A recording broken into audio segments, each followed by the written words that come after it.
और ये खबर है लगातार बढ़ते बवाल की, जिसके बीच प्रधानमंत्री नेपाल केपीएस ओली को लेकर अब चर्चा तेज हो गई है, क्योंकि खबर ये आई कि नेपाल के काठमांडू में फिर हिंसा भड़क गई है।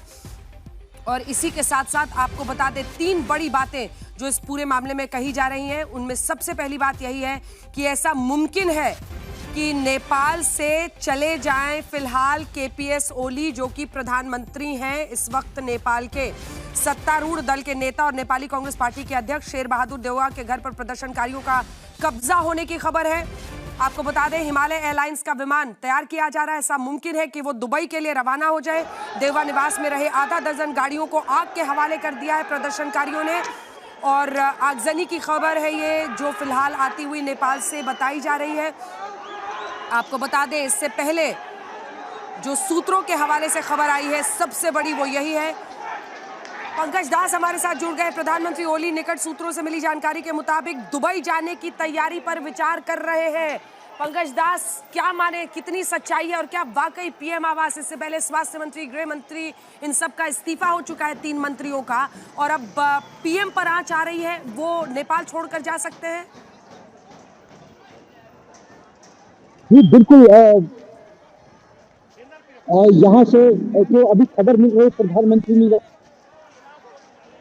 हिमालयन एयरलाइंस का विमान है, उसको तैयार किया जा रहा है, उसकी परमिट ली जा रही है दुबई जाने के लिए। उनका इलाज की बात बताई जा रही है, क्योंकि वो उनका 2 बार किडनी ट्रांसप्लांट हो चुका है, तो उसी इलाज के बहाने वो दुबई जा सकते हैं। लेकिन इसके पीछे की जो बात है, वो उनके सत्तारूढ़ दल के जो मंत्री हैं, वो एक के बाद एक उनकी सरकार को छोड़ रहे हैं। सारा आरोप प्रधानमंत्री पर लगाते हुए उनकी सरकार को छोड़ रहे हैं। इतना ही नहीं, जो यूएमएल पार्टी, जो ओली की पार्टी है, उनके मंत्री भी जो है वो अब इस्तीफे की पेशकश करने लगे हैं। प्रधानमंत्री ने अपनी ये बताइए पंकज कि क्या इस तरह की जानकारी आई कि किसी को वो कार्यवाहक जिम्मेदारी देकर प्रधानमंत्री वहां से जा सकते हैं? कौन हो सकता है वो? अभी बिल्कुल उनकी पार्टी के जो विष्णु पौडेल इस समय वो प्रधानमंत्री हैं, या नेपाली कांग्रेस की तरफ से जो प्रकाश मान सिंह है, इस समय सरकार में 2 उप प्रधानमंत्री हैं। अगर कांग्रेस के जो उप प्रधानमंत्री है उन्होंने बात नहीं मानी, तो निश्चित तौर पर जो विष्णु पौडेल उनके दूसरे उप प्रधानमंत्री है, उनको जिम्मेदारी देकर वो जा सकते हैं। लेकिन इस तरह से देउवा निवास पर प्रदर्शनकारियों का कब्जा हो गया है। गृह मंत्री के घर पर प्रदर्शनकारियों ने कब्जा कर वहां आगजनी कर दी, तो इसके बाद सीधे सीधे टारगेट ऑफ प्रधानमंत्री निवास ही है, जहां पर आसपास सेना को तैनात कर दिया गया है। लेकिन प्रदर्शनकारियों की भीड़ को देखते हुए कोई भी सुरक्षा बल जो है इस समय रिस्क लेना नहीं चाह रहा है। प्रदर्शनकारियों के आगे वो आना नहीं चाह रहा है, प्रदर्शनकारियों पर गोली चलाना नहीं चाह रहा है। तो जाहिर सी बात है कि अगला टारगेट तो प्रधानमंत्री निवास ही होने वाला है। क्या है पंकज, वहां से क्या अपडेट है? कहां कहां पर ये प्रदर्शनकारी सबसे ज्यादा तादाद में पहुंच रहे हैं?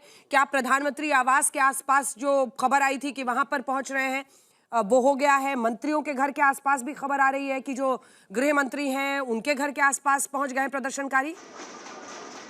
बिल्कुल, गृह मंत्री के घर में तो आगजनी कर दी है। इसी तरह इससे पहले जो है, जो सरकार के प्रवक्ता, सूचना तथा संचार मंत्री पृथ्वी सुब्बा गुरुङ है, उनके घर में आगजनी कर दी गई है। इसी तरह यूएमएल के तमाम नेता जिनके घर काठमांडू में है या काठमांडू के बाहर जिनके हैं, जैसे यूएमएल के जो नेता इस समय सांसद है रघुवीर महासेठ, उनके जनकपुर वाले घर में तोड़फोड़ की गई है। तो इस तरह एक के बाद एक जो घटनाएं सामने आ रही है, सभी मंत्रियों को और नेताओं को जो जिस तरह से टारगेट किया जा रहा है, तो उससे लगता है कि अब जो प्रदर्शनकारियों का मूड है कि अब सीधे सीधे, क्योंकि सब जगह नारेबाजी सिर्फ प्रधानमंत्री के खिलाफ लग रही है।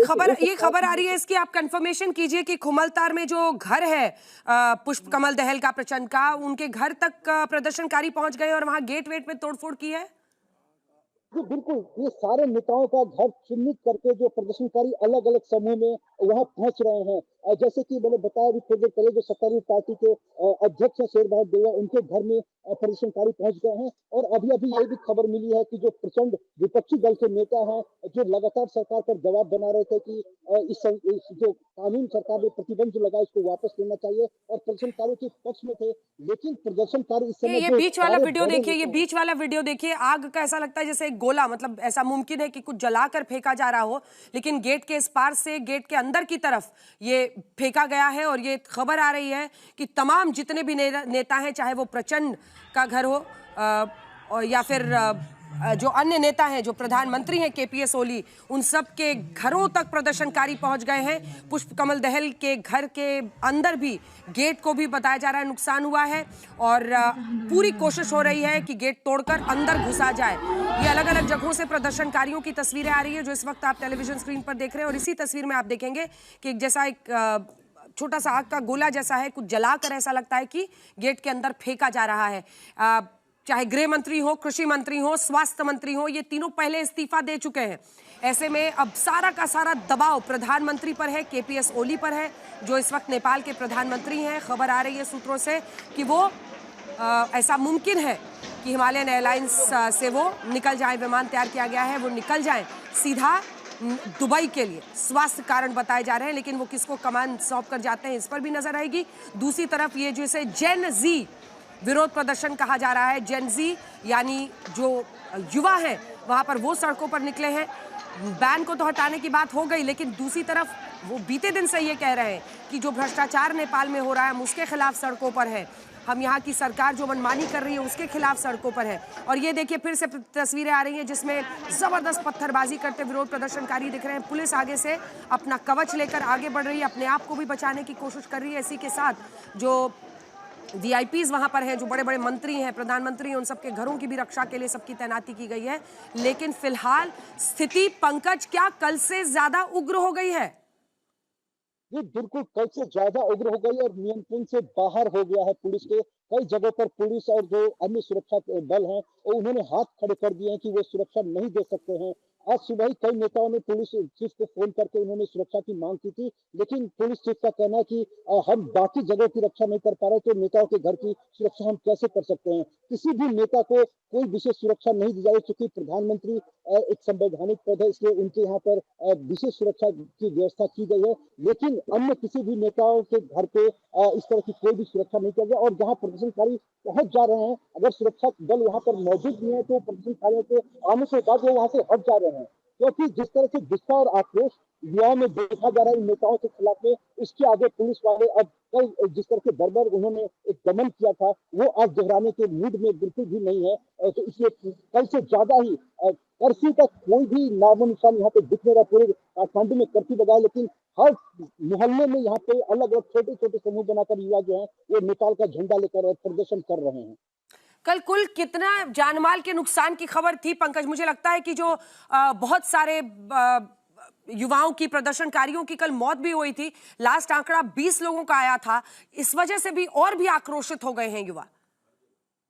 बिल्कुल, उनके परिजन जो उनके जिस स्कूल और कॉलेज में वो पढ़ते थे, जिस जिले से वो आते थे, यहाँ काठमांडू में बाहर के जिलों से ज्यादातर छात्र आके यहाँ पढ़ाई करते हैं, तो उनके जो परिजन हैं, उनके जो दोस्त हैं, वो सब आज सड़कों पर निकले हैं। आज एक बार फिर से जो स्कूली छात्र और कॉलेज के छात्र हैं वो अपने यूनिफॉर्म पहन के सड़कों पर प्रधानमंत्री और सरकार के खिलाफ में नारेबाजी कर रहे हैं। अपने जो उनके दोस्त जो दिवंगत हो चुके हैं, कल पुलिस की कार्रवाई में मारे जा चुके हैं, उनके खिलाफ इसको लेकर एक जबरदस्त रोष युवाओं में देखा जा रहा है। इसलिए आज और भी ज्यादा उग्र प्रदर्शन सारे शहर में देखने को मिल रहा है।